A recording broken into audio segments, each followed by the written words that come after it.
The more you try to get close, the more they pull away. You explain your feelings. You show patience. You try to be understanding. And somehow, that makes things worse. If you're watching this and thinking, "Oh, why does it feel like I'm always the one trying?" You're not imagining it. And no, you're not too much. You're not needy. You're not asking for anything unreasonable. What you're experiencing is a pattern, a very specific one. Because when you care about someone avoidant, closeness doesn't create connection for them. It creates pressure. So every time you lean in, their instinct is to step back. And that can slowly mess with your head. It makes you question your worth. It makes you wonder if you're doing something wrong. Here's the truth most people never tell you. This dynamic has very little to do with how lovable you are. It's about how their nervous system reacts to intimacy. And once you understand that, everything starts to look different. Because there is one shift, a small but powerful change, that completely flips this dynamic. It doesn't involve chasing. It doesn't involve pulling away to play games. And it definitely doesn't involve changing who you are. It's a shift that makes an avoidant feel safe enough to stop running. And once you see it, you'll never approach this kind of relationship the same way again. Avoidants aren't heartless. They're not cold. And they're not trying to hurt you on purpose. In fact, many avoidants feel deeply. They just don't feel safe showing it. Avoidants don't fear love. They fear losing autonomy. To them, closeness doesn't always feel comforting. It feels like pressure. Like expectations, like losing control over themselves. So when emotions get intense, something very specific happens inside them. Their nervous system shifts into protection mode. Not because you did something wrong. Not because you asked for too much. But because intimacy for them is associated with overwhelm. Where you feel connection, they feel risk. Where you feel closeness, they feel the threat of being trapped, controlled, or needed in ways they don't know how to handle. So their body does what it learned to do a long time ago. It creates distance. They pull back, they shut down, they go quiet. Not to punish you, not because they don't care, but because distance is how they regulate themselves. And here's the part most people miss.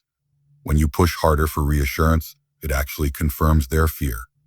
It tells their nervous system, you see, this is exactly what I was trying to avoid. That's why logic doesn't work. That's why explaining your feelings doesn't land the way you expect. This isn't about maturity or effort. It's about conditioning. Many avoidants learned early in life that emotional closeness meant pressure, criticism, or loss of freedom. So they adapted by staying self-reliant. Understanding this doesn't excuse hurtful behavior, but it does change how you respond to it. Because once you stop seeing avoidance as rejection and start seeing it as self-protection, the entire dynamic shifts. And that understanding is what sets up the real change that comes next. This is the shift that changes everything. Stop chasing emotional closeness. Start becoming emotionally grounded.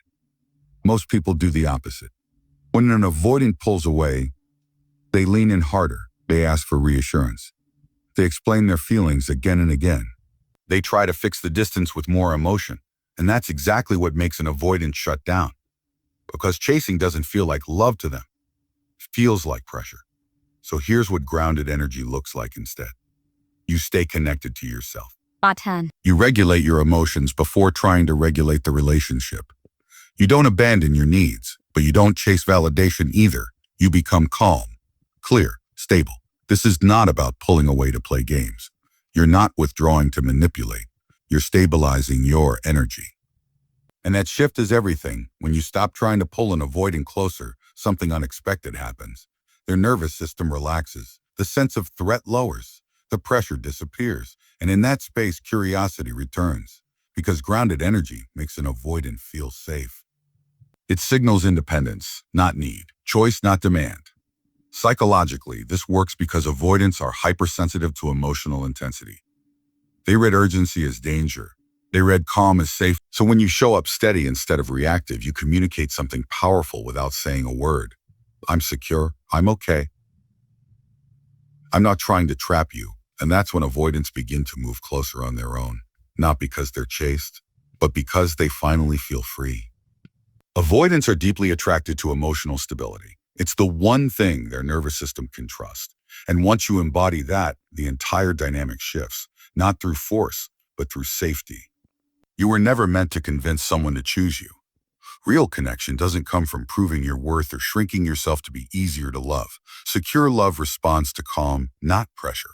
It grows where there is safety, self-respect, and emotional steadiness.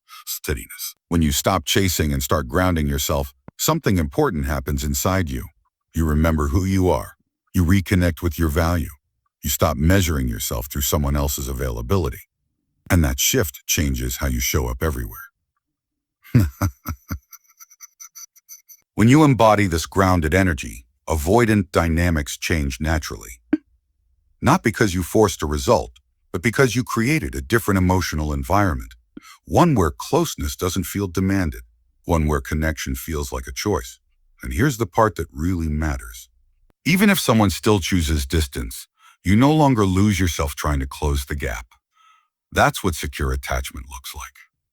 Not control, not chasing, but self-trust. You deserve a relationship where love doesn't feel like a negotiation, where connection doesn't cost you your peace, where you are met with the same steadiness you offer. If this resonates with you, comment a shift below. It helps more people find this message, and it tells me you're ready to approach relationships differently. And if you want more insights on building secure attachment and breaking avoidant patterns,